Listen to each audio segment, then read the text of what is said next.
네, 날씨가 참 많이 더운데 우리 한번 앞뒤 좌우 바라보시면서 이렇게 인사하면 좋겠습니다. 날씨보다 더 뜨거운 은혜를 사모합시다. 이렇게 한번 인사하시기 바랍니다.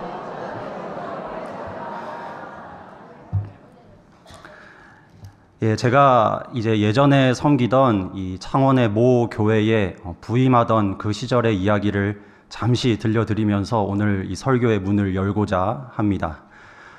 이제 여러분 아시다시피 제가 이제 전도사 사역을 이곳에서 마치고 이제 강도사 인허를 받기 직전에 이제 사역지를 이동하였었습니다. 그래서 이제 이전 사역지에서 전도사 신분으로 딱 사역을 시작하게 됐는데, 이제 설교를 하지 않습니까? 하는데, 제가 이제 그때 당시 이 설교에 대한 경험도 뭐 거의 전무했었고, 좀 많이 긴장을 했었습니다. 그래서 하루는 이제 나름대로 정말 열심히 정말 최선을 다해 준비를 해가지고 딱 설교단에 올라갔습니다.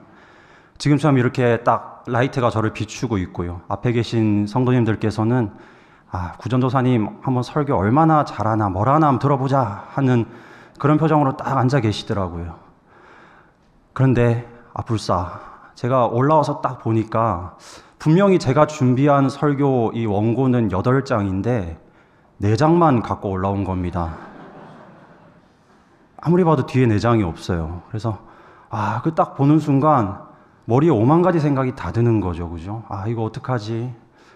잘해야 되는데 이거 망했네 부터 해가지고요. 정말 제가 또 설교 경험도 그 당시 없다 보니까 뒤에 그 없어진 4장을 즉석에서 메꿔야 되는데 무슨 수로 그걸 메꾼단 말입니까? 그래서 정말 오늘 정말 망했구나 하는 생각이 들었습니다. 그러던 와중에 잠에서 깼습니다. 네, 정말 할렐루야 아멘인데 다행히 방금 들려드린 모든 이야기는 꿈속에서 제가 꾸었던 꿈의 이야기였습니다. 가만 생각해 보니까 이제 당시에 설교를 딱 하려다 보니까 마음속에 부담감이 되게 많잖아요. 이거를 내가 좀 말씀도 바르게 전해야 되고 좀 이렇게 성도님들이 듣기 좋게 좀 전해야 되고 많은 부담감들이 계속 있다 보니까 잘해야 되는데 이러고 있다 보니 이게 부담감이 두려움이 된 것 같아요. 그래서 이 제 마음속에 두려움에 좀 짓눌려 가지고 아마 그런 꿈으로 나타나지 않았나 이런 생각이 듭니다. 여러분 제가 질문 하나 드리겠습니다. 성경에 이제 하나님이 많은 명령들을 하시는데 어떤 명령이 제일 많이 나오는지 혹시 아십니까?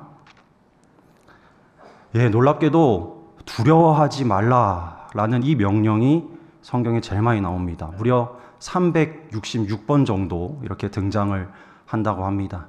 그러니까 이제 그 당시 성경시대 사람들은 뭐 허구한 두려워만 하고 살았나, 뭐가 그렇게 두려워할 일이 많은가 이런 생각이 들기도 하는데요. 사실 여러분 우리가 사는 지금 현대를 생각을 해봐도요, 제가 좀 전에 말씀드린 이런 부담감 이런 것도 우리에게 두려움이 될 수가 있습니다. 또는 내가 만약에 몸이 아프다 그러면 나의 어떤 건강의 아픔 이것도 두려움이 될 수가 있죠. 또 우리 집이 뭐 경제적으로 너무 어렵다 결핍하다 이러면 그 결핍도 두려움이 될 수가 있습니다. 뿐만 아니죠. 영적인 걸 생각해 봐도요, 어떤 영적인 시험, 영적인 침체, 이런 것들이 나를 짓눌러도 이것이 정말 견디기 힘든 두려움이 될 수가 있습니다. 그렇게 생각하다 보면 우리는 정말 하루에도 여러 번 이 두려움이라는 것들을 맛보면서 살아가는구나 하는 생각이 드는 것이지요. 그러나 오늘 본문에서 하나님 분명히 말씀하십니다. 너는 두려워하지 말라. 여러분 그냥 그저 의지적으로 두려움을 이겨내라 그런 의미가 아닙니다. 하나님은요, 우리가 두려워하지 않아야도 될 이유, 우리가 두려워할 필요가 없는 이유, 그 이유들을 말씀해 주시면서 우리에게 힘을 주고 계신 것입니다. 그러니 바라옵기는 오늘 이 말씀 시간을 통하여서 두려움 가운데에도 하나님이 이런 이유들을 주셨구나 하면서 그 이유 붙들고 승리하시는 우리 모든 성도님들 되시기를 소망합니다. 그러면 오늘 본문을 통해서 우리가 두려워하지 말아야 할 이유를 간단하게 2가지로만 한번 살펴보기를 원하는데요.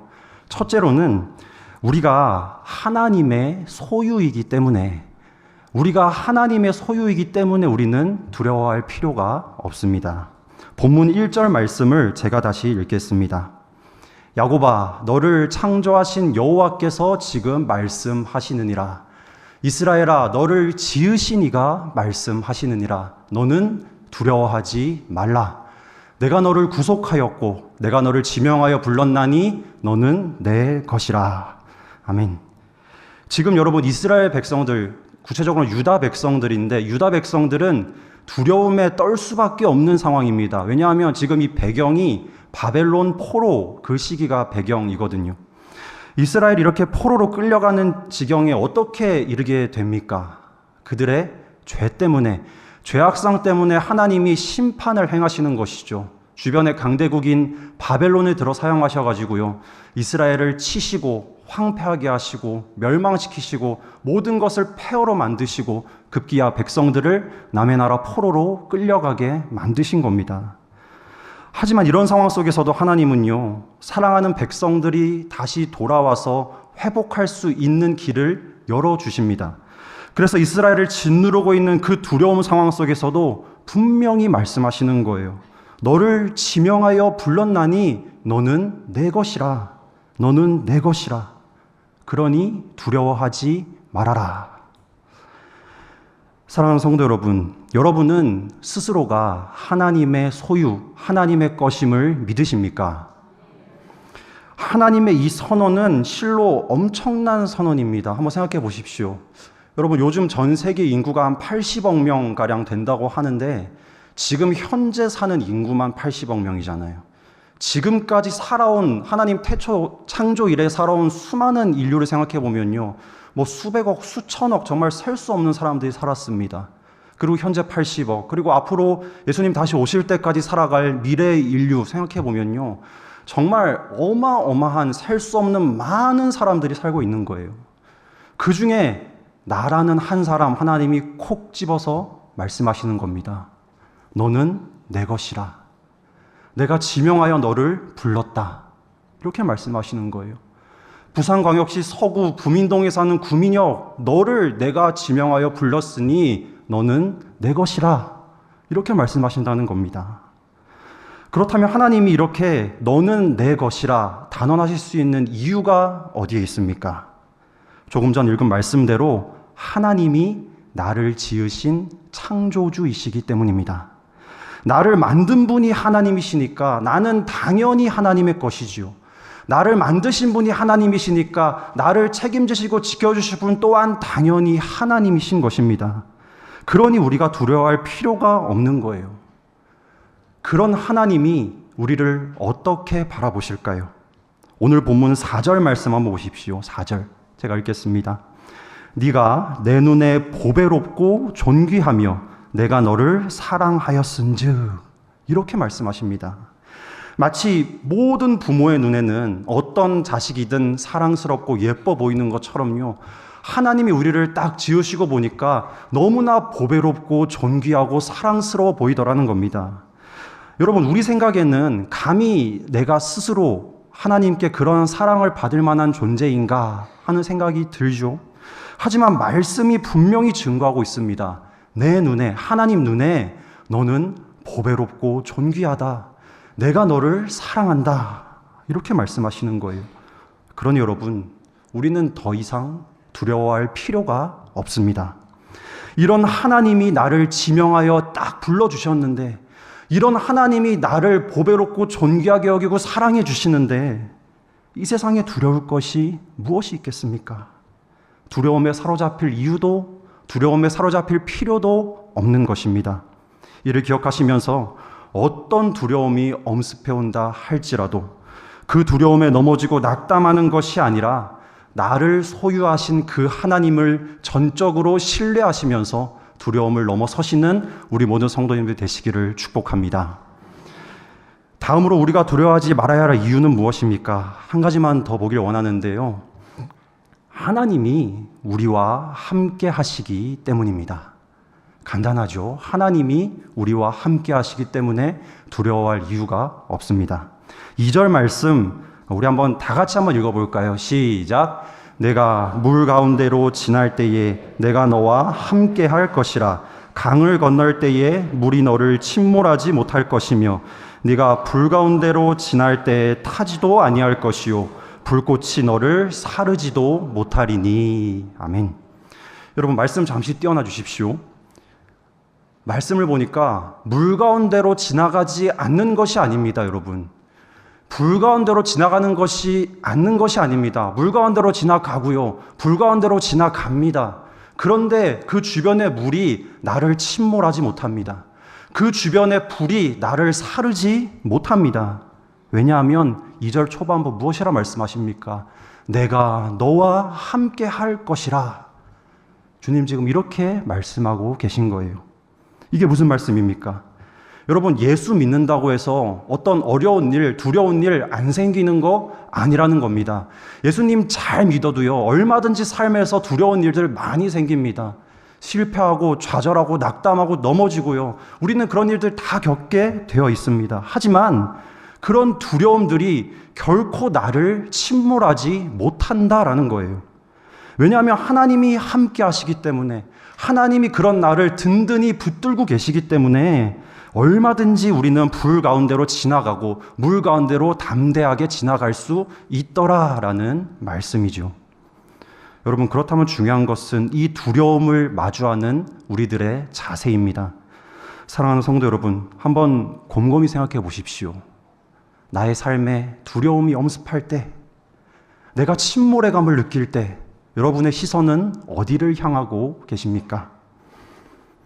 여러분, 두려움과 관련된 신앙 서적 중에 두려움 너머의 삶이라는 책이 있습니다. 이상준 목사님이 쓰신 책인데, 여러분, 여기 보면 사람이 두려움을 느끼는 원인을 크게 3가지로 제시를 합니다. 첫 번째는 불안전성이죠. 사람이 불안전한 존재이기 때문에. 또 유한성, 사람은 유한한 존재이기 때문에. 그리고 불확실성, 사람은 미래에 대해서 불확실하기 때문에 두려움을 가진다. 이렇게 얘기합니다.